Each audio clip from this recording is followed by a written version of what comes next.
So listen, today's video is all about not giving up. And that can be so very tempting to give up when we are discouraged, when we are defeated, when we are stressed. And what happens when we give up is all sorts of bad things can happen, right? Our cravings start, we start getting stressed, our heart rate elevates, all of these things can happen inside our body. And so I want to read to you today from 2 Corinthians, because I don't know, are you following along with our Bible reading plan? I'd love to know in the comments. Let me know if you are, because I emailed out to everyone on Thursday. Last Thursday, I emailed out the April Bible reading plan. So normally this is the plan that I give inside my inside the Healthy Free Life Academy. So this is this current month's magazine, and this is the April Bible reading plan.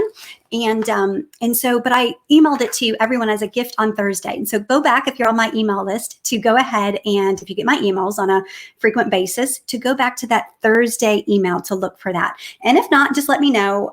We can definitely work to get that to you. But today we are starting day 1, and we are starting in 2 Corinthians 4. And so that's what we read today. And so God has encouragement for us in this chapter. I'm going to be reading from verses 7 through 9, as well as 16 through 18. And here's what it says. Now we have this treasure in clay jars, so that this extraordinary power may be from God and not us. Like, doesn't that sound familiar? Haven't we talked about willpower versus God power? So this is extraordinary power may be from God, not from us. We are afflicted in every way, but not crushed.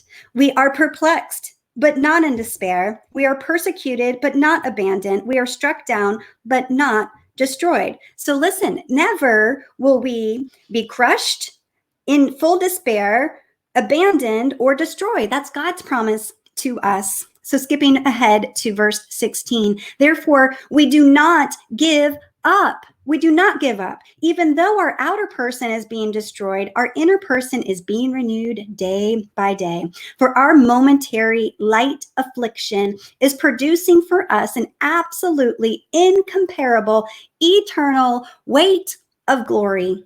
So we do not focus on what is seen, but on what is unseen. For what is seen is temporary, but what is unseen is eternal.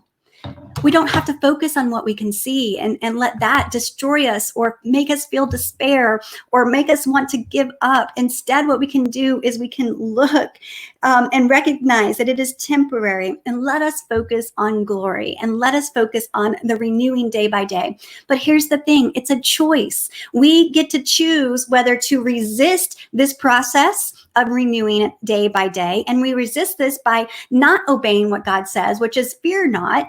Right? And so we can resist it, or we can submit and yield to it.